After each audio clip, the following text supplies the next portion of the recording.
Now, a servant leader is really a performance coach.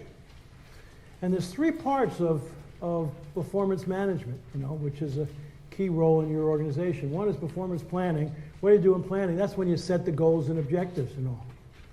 And I'm amazed there's a lot of organizations don't even have clear goals.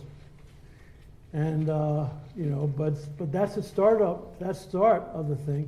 Then the second part is day-to-day coaching. Once the goal is clear, then how do I help you win? And then the last part is performance evaluation, when I sit down and evaluate your performance over time. Of those three things, planning, day-to-day coaching, and evaluation, in most organizations, where do managers spend their most time? Evaluation, I mean, it's really interesting. Even if you have goals in your organization, what do you do after they're set? File them.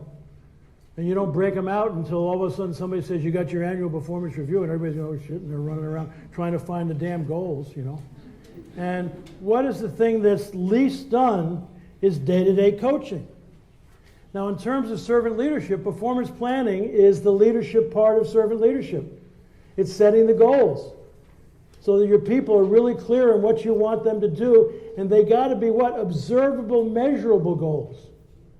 So you don't evaluate people on stupid stuff like initiative, willingness to take responsibility, promotability. I mean, what the hell all that mean? Nobody knows, so they suck up the hierarchy because they want to get a higher score. If you want any of those things, you got to define it. If you want somebody to be, use initiative, well, what does that mean? Well, it means that you're going to make at least 2 suggestions a month on how we can improve the operation of our department. The person might say, my God, it's 24 suggestions a year. Well, you might negotiate down to 12 and all, but they know now how to get a high score on initiating. Because if you can't measure something, you cannot manage it. If you can't measure something, you can't manage it.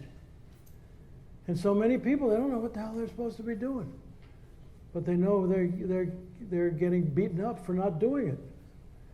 And so that needs to be done first. Now, what is the servant part of performance management? It's day-to-day coaching. That's when you turn the pyramid upside down.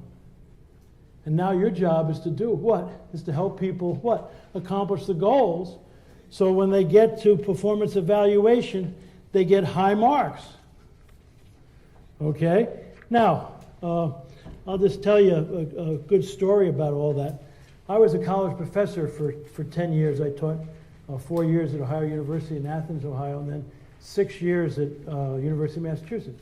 And I was always in trouble with the faculty, because the first day of class, I always gave out the final examination. And they'd say, what are you doing? I'd say, I'm confused. They'd say, yeah, I sort of thought we were supposed to teach these kids. You are, but don't give them the questions in the final. And I'd say, not only am I going to give them the questions in the final, what do you think I'm going to do all semester? I'm going to teach them the answers. So when they get to the final exam, they get A. Life's about getting A's, not some stupid normal distribution curve. I don't know if any of you are in an organization where you have to screw a certain percentage of your people, this normal distribution curve. How many of you, let me ask you, how many of you go out and hire losers? We lost some of our worst people last year. We need to hire some poor performers to fill the low slots. No.